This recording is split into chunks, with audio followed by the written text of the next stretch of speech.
নমস্কার বন্ধুরা, আমার নতুন ব্লগে আপনাদের সবাইকে স্বাগত জানাই। ভালো আছেন নিশ্চয়ই, যে যেখানে আছেন। আমরাও শিলিগুড়ি শহরে ভালোই আছি। সকালবেলায় উঠে যেটা দেখালাম সেটা হচ্ছে, আমার এখানে একটা টবের মধ্যে একটা উজিয়ে উঠেছিল একটা গাঁদা গাছ, কিন্তু সেই গাঁদা গাছটা ভালো হচ্ছিল না। গোড়াটা প্রায় মরে যাচ্ছিল, ডগাগুলো খানিকটা কয়েকটা করে বেঁচেছিল। সেই ডগাগুলোকে কেটে নিয়ে আমরা গাছে বসিয়েছিলাম, সেটা বেশ কিছুদিন আগে। তো এখন সে গাছগুলো মোটামুটি বেঁচে গেছে, ধরে গেছে। ডাল থেকেও যে গাঁদা ফুল বাঁচে সেটা আলপনাদি প্রথম আমাকে বলেছিল। যাই হোক, তারপর সেগুলো নিচে ছিল, আমি ওগুলো বারান্দা বাগানের জন্যই রেখেছিলাম। বারান্দা বাগানের জন্য এই জন্য যে ওটা বারান্দা বাগানেই হয়েছে, সুতরাং ওটা পরবর্তীতে আমি বারান্দা বাগানেতেই রাখবো। তো এখন সেটা একটুখানি ঠিকঠাক করে দিয়ে দিচ্ছি। আমার ইচ্ছা হচ্ছে আমি বারান্দা বাগানে এই ফুলটা রাখবো বাইরের দিক করে, কিন্তু বাইরের দিক করে রাখতে গেলে একটু ডবল সাইড সেলোটেপ দিয়ে দিতে হবে হ্যান্ডেলে, নাহলে পড়ে যেতে পারে, আর পড়বে আমার পদ্ম গাছের ওপরে। তো এটা যাতে এমন একটা টবের সাইজ নিয়েছি যেটা আমাদের গ্রিল দিয়ে গলে যেতে পারে, আর একটা গ্রিলেতে একটুখানি বাঁকা মতো আছে, সেটা যদি না থাকতো তাহলে হয়তো বা এই সাইজটাও ঢুকতো না। তো সেইটাকে ওই যে একটুখানি আড় করে কোনো রকমে বাইরের দিকটাতে বের করে দিচ্ছি। তারপরে অবশ্য সেটাকে আমার বাঁধও দিতে হবে, কারণ যাই হোক না কেন একটু ঝড় বাদলা হলে ডবল সাইজ সেলোটেপ যদি ধরে রাখতে না পারে। তো আমার 3টে ডগা বেঁচেছিল, 2টো আমি এরকমভাবে বাইরে দিয়ে দিলাম, আর একটা এই ঝুলন্ত টবে সেটাকে আমি এরকম করে ঝুলিয়ে দিয়েছি। দেখতে পাচ্ছেন তো একটা টব টুকটুক করে ঝুলছে, সেটাও কিন্তু ওই ডগা ছাঁটা যে গাঁদা ফুলের গাছ সেটা। আমি আশা করছি এটা একটা দেশি জাত এবং এটাতে প্রচুর পরিমাণে ফুল আমি পাবো আশা করছি। এখনও তো পৌষ মাস, মাঘ মাসটা পুরোই আছে, ইনফ্যাক্ট ফাল্গুন মাসও আছে। আমি আশা করছি আমি এখন এই গাছটা থেকে ভালো রকম ফুল পেতে পারি। রোদের একটু সমস্যা হচ্ছিল নিচে যেখানটায় রাখা ছিল, অবশ্য প্রথম প্রথম গাছে একটু রোদ কম লাগালেই ভালো, কিন্তু এখন গাছটার ভরপুর রোদ্দুর চাই। মোটামুটি বেঁচে গেছে, এটাই একটা বিশাল বড় ব্যাপার। হ্যাঁ, একটা পাতি গাঁদা গাছ নিয়েও আমার এত রকমের কথা। আমি গাছপালা ভালোবাসি, আর এখন মাঝখানে যেটা ছিল যে আমি একটুখানি ফল গাছের থেকে বা ফুল গাছের থেকে সবজি গাছের দিকে আমার ঝোঁকটা বেশি ছিল, কিন্তু এখন যেহেতু গোপাল আমার ঘরে এসেছে, সেহেতু আমি ফুল গাছ নিয়ে খুব বেশি রকম চিন্তিত হয়ে পড়েছি। আর এই গাঁদা যেটা ওই বাইরেতে লাগানো হলো ডগা ছেটে, সেটা কোথায় আছে জানেন? সেটা হচ্ছে ওই যে আমাদের বারান্দা থেকে ঢোকবার মুখে বাঁ দিকে যে একখানা ঝুলন্ত টব আছে, সেই ঝুলন্ত টবে আমি কম্পোস্ট সার হিসেবে দিয়েছিলাম বাড়িতে বিভিন্ন রকম পাতা পচা টচা সেসবগুলো। সেখান থেকে কয়েকটা গাঁদা গাছ উঠে গেছে। আমার বারান্দা বাগানে যে জবা গাছ ছিল সেগুলোতেও দিয়েছিলাম, সেখান থেকেও কিন্তু গাঁদা গাছ বেরিয়েছিল, মানে গাঁদার পাপড়ি ওর মধ্যে ছিল, সেখান থেকে গাছ হয়ে গেছিলো। সেগুলো আলপনাদি কিন্তু ছাদে বাঁচিয়ে ফেলেছে, কিন্তু সেগুলো এখনও ফুল দেয়নি। তো আর আমার ওই জায়গাটাতে এইটা ছিল, সেখান থেকে কিন্তু এই 3টে ডগা আমি পেয়েছি। দেখা যাক এটা ফুল হয় কি না। তো আশা করছি ফুল যখন হবে তখন আপনাদের দেখাতে পারবো, এবং শিগগিরই দেখাতে পারবো, কারণ ছাদের গাছগুলোতে এখনো ফুল হয়নি, কারণ রোদের একটা সমস্যা হচ্ছে। এটাতে সেই সমস্যাটা যেহেতু হবে না, তখন মনে করছি আমি ফুলটা আমি দ্রুতই পাবো। কি দুর্দান্ত জিনিসপত্র! হিমাংশু, কয়েকদিন আগে দেখেছিলেন আপনারা, হিমাংশুর বাবা দিয়ে গেছে এগুলো, ওদের বাড়ির সমস্ত শিম। আমার যে এত ভালো লাগছে দেখতে, দেখে মনে হচ্ছে পেটটা দেখে মনে হচ্ছে না বীজ বীজ হয়ে গেছে, অ্যাকচুয়ালি বীজ হয়নি, কিন্তু একটা বীজ নেই। সব কচি। আলপনাদি এইটা মনে হয় বীজ পাওয়া যাবে, মানে আমরা আসলে একটুখানি হ্যাঁ, পাওয়া যাবে না। আমরা আসলে এই সিমটাকে একটু লাগানোর ধান্দা করছি, ওই জন্য বীজওয়ালা খুঁজছি, কিন্তু বেশিরভাগই পাওয়া গেছে একটা, বেশিরভাগই হচ্ছে ভীষণ কচি। আলপনাদি এইটা মনে হয় পাওয়া যাবে, দেখো একটা পাওয়া গেল, মুন্ডুটা দেখো দেখো। হ্যাঁ। ব্যাস। তারগুলো দেখে মনে হচ্ছে সবগুলোরই বীজ আছে, কিন্তু নয়, সব কটাই খুব কচি। এই যে দেখুন, এটা থেকে বীজ মনে হচ্ছে, কিন্তু অ্যাকচুয়ালি কচি, একদম কচি। আর তার সাথে দিয়ে গেছে হচ্ছে এত সুন্দর একটা অসময়ের কাঁঠাল, আর দিয়ে গেছে হচ্ছে প্রচুর পরিমাণ ফুল। এই যে না, টেবিলে এখানেই আছে। এখানে ফুলে দেখাচ্ছি তোমাকে। হ্যাঁ ঠিক আছে, মানে টেবিলে রাখা যাবে না তো।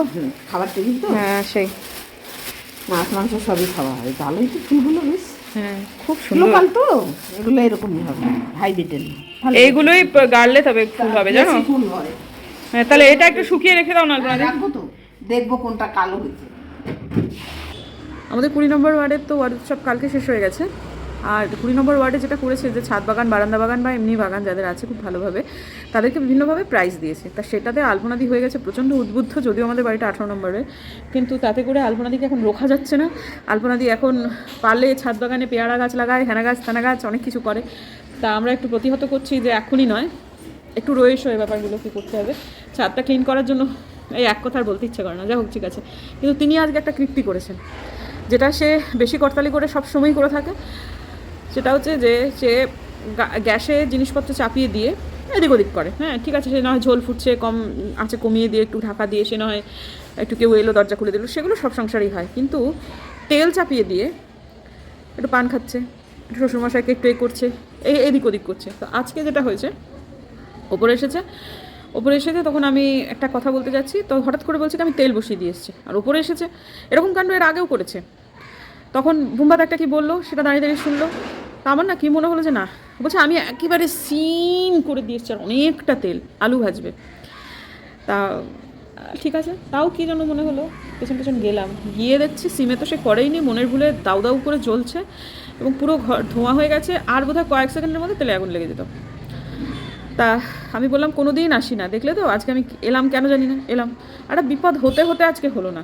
এই আলপনাদির আজকে ভয় পেয়েছে, সত্যি কথা মনে হচ্ছে যেন এটা আর করবে না। এখনও নাইটি মালকোচা মেরে সে গাছে চড়েও।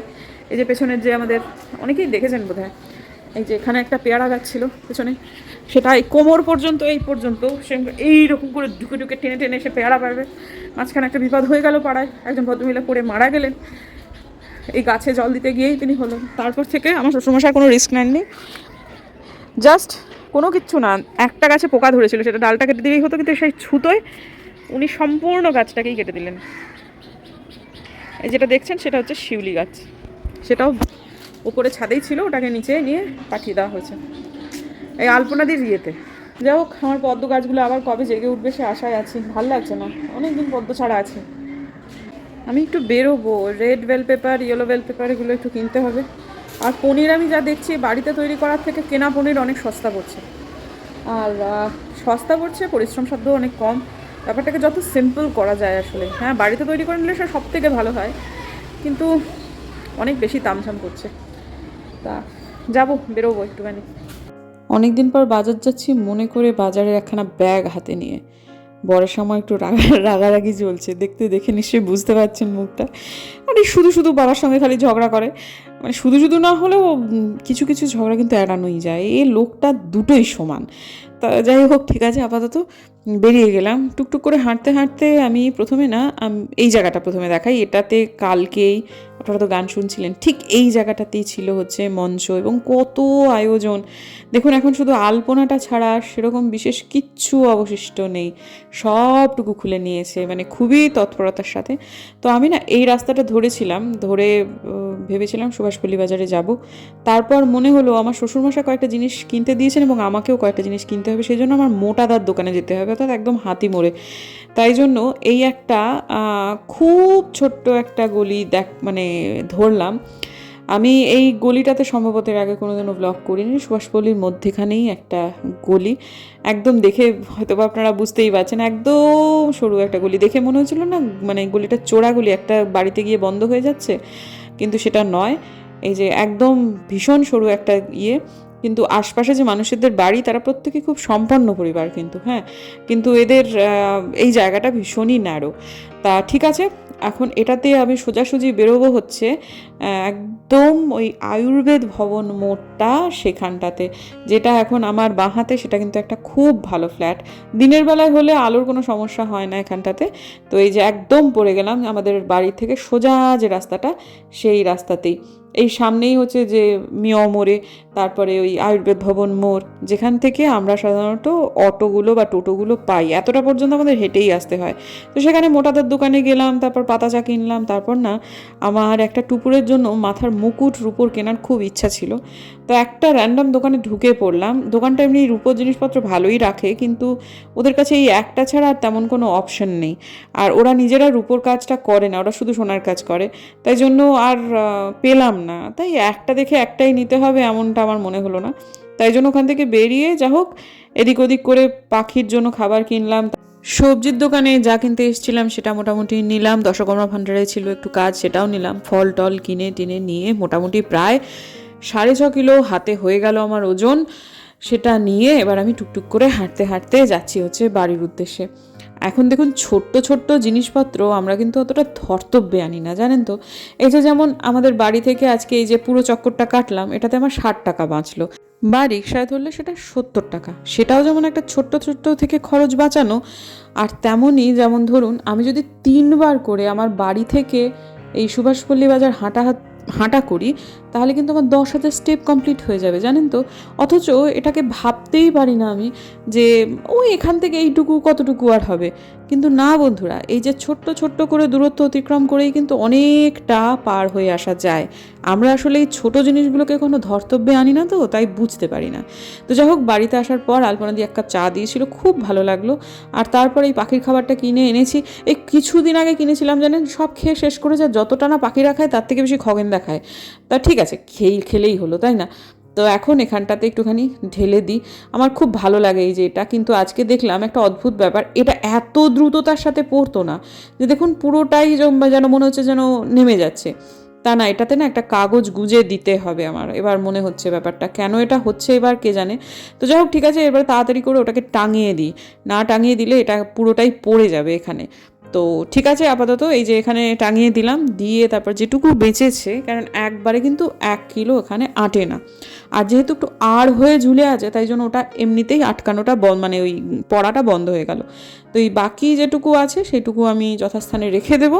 এই কিছুদিন, আমার 2-3 দিনের মধ্যেই আবার আমাকে ওখানা দিতে হবে। এর মধ্যে এমন পাখির কিচিরমিচির হবে, সেটা শুনে সত্যিই ভালো লাগবে। তো এখন মোটামুটি ওই সবগুলো করবার পর বেশ খানিকক্ষণ বাদে সবার খাওয়া দাওয়া মোটের ওপর হয়ে গেছে।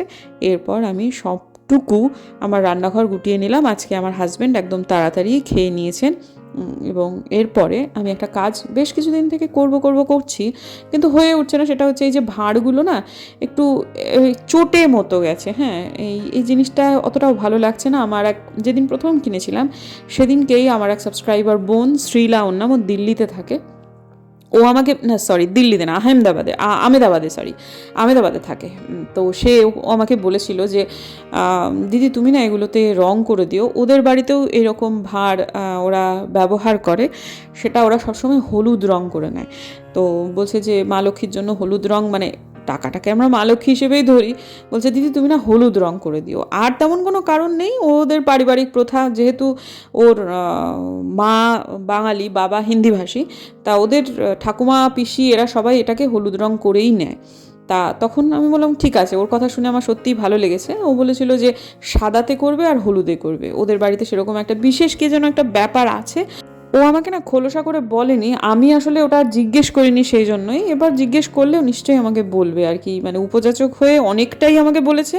মানে বাকিটুকু একটু আমার যদি একটু জিজ্ঞেস করতাম তাহলে হয়তো বা বলতো। তো আমার এইটুকু মাথা ছিল আমাকে সাদা হলুদ করতে বলেছে। তো আপাতত সেইটুকু আমি করে দিচ্ছি, এবং আমি শ্রীলাকে এই ভিডিওর মাধ্যমেই জিজ্ঞেস করছি, বাবা তোমার কারণটা তুমি আমাকে একটু বলো। হ্যাঁ, মানে আমার সবসময় সব কিছু এত রকম তাল নিয়ে থাকি না, মনে থাকে না সব কিছু জিজ্ঞেস করতে। তুমি হয়তো বলতে, আমারই জিজ্ঞেস করতে ভুল হয়ে গেছে। তো এখন মুঠোর ওপর আমি তোমার কথাকে খুব গুরুত্ব দিয়েছি, এবং তুমি যেরকমভাবে বলেছিলে লালেতে সাদাতে, আমি কিন্তু আমার গুল্লাকগুলোকে সেই রকমই রং করে দিয়েছি। বিষয়টা এমন হয়ে গেল যে এরপর এটা যদি ভরে যায়, আমার এটাকে বোধহয় ভাঙতে কষ্ট হবে। কিন্তু কিছু করার নেই। শ্রীলা তোমার কথা শুনেই আমি এটাকে রং করে ফেললাম। বলেছিল তুমি যে মাটির ভাঁড় হলুদ রং করো দিদি, হলুদেতে সাদাতে। তা হলুদে এবং সাদায় আমি রং করে দিলাম, নিচটা কিছু করতে পারছি না, কারণ ইতিমধ্যেই ভাই আমার 75 হার্ট চলছে।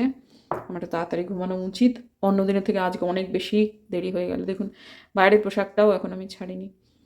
সবাইকে খাইয়ে দেয়, রান্নাঘরটা করে নিয়ে ভেবেছিলাম 10 মিনিট লাগবে, ও বাবা 1 ঘন্টা 10 মিনিট হয়ে গেল। তাও হয়তো আমার হাতটা খুব কাঁচা, তাই অন্য কেউ হলে হয়তো অনেক তাড়াতাড়ি হতো, কিন্তু আমার একটু লেগে গেল টাইম। কেমন যে লাগছে ক্যামেরায়, খারাপ খুব লাগছে না, তবে খুব একটা ভালো কিছু লাগছে না। আমি নকশা কাটার ব্যাপারে খুব একটা নই, কী বলে, এক্সপার্ট নই। যেহেতু এখন একটা তো আমার চলছে, মানে ওর মধ্যে আমি টাকা ফেলছি, ওটা কিন্তু ওই যেরকম দিয়েছিল সেরকম রঙেই আছে। ওটার মধ্যে না ফুটি ফাটা আছে, মানে আমাকে ওই যিনি বিক্রি করেছিলেন তার কাছ থেকে ওই সেম কালার, মাটির কালার যেরকম উনি দিয়েছিলেন সেরকমই, সেটা প্রায় ভরে এসেছে। ওটা ফেব্রুয়ারি মাসের আগেই ওটা ভরে যাবে, এবং ওটা ভাঙবো।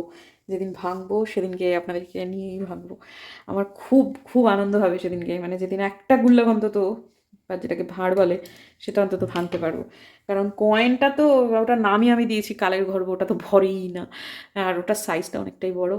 তা সেটা ভরে না, প্রায় ভরে এসেছে, কিন্তু আমি কয়েন ফেলছিও কতদিন, কিছুদিন একটু কম বেরোচ্ছি, হাতে কয়েন জুটছেই না, যা জুটছে সবই নোট। তা একটু কয়েন পেলে, আমাদের বাড়িতে যেমন কয়েন খরচটা নিষেধ। আগে আমি যেটা ছিল, বুম্বাদার কলেজ থাকতো তখন ও বেরোতো, ও হাতে করে কয়েন নিয়ে আসতো, মানে ওর হতো কয়েন তখন।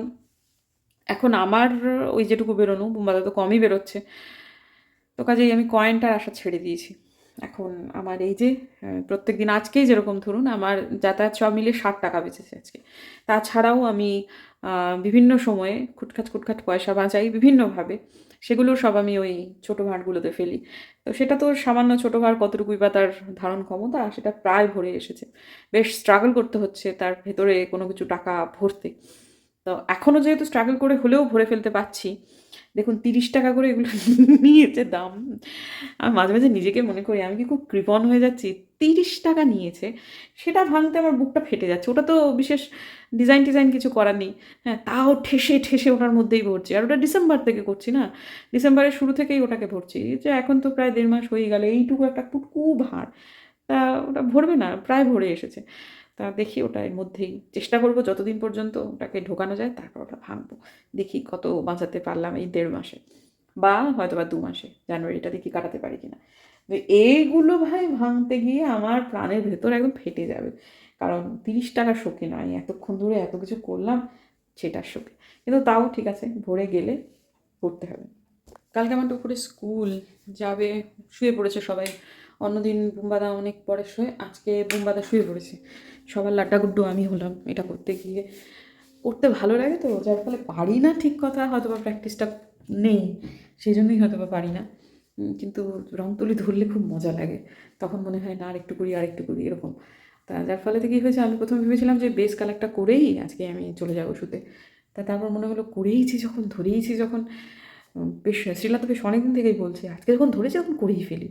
তা নিচটা আর কোনো কিছু করতে ইচ্ছা করলো না, কারণ ভেঙে যখন ফেলবো না খুব কষ্ট হবে। তা সেজন্য আর কি ওপরটাই করলাম। তো ওই কয়েকটা করে লেয়ার দিতে হলো, শুকোতে হলো, ওই করতে করতে একটু দেরি হলো। তো যাই হোক, ঠিক আছে, হয়ে গেল, এখন আপাতত শুতে যাই। তো আজকে দিনের ব্লগটাকে আমি এখানেই শেষ করবো বন্ধুরা। যদি আমার ভিডিও ভালো লাগে তাহলে সাবস্ক্রাইব করবেন, পাশে নোটিফিকেশন বেলটাকে অন করবেন, যাতে করে ভিডিও দিলেই নোটিফিকেশন চলে যায় আপনাদের কাছে। দেখা হচ্ছে আগামীকাল এক নতুন ব্লগে, ততক্ষণের জন্য টাটা।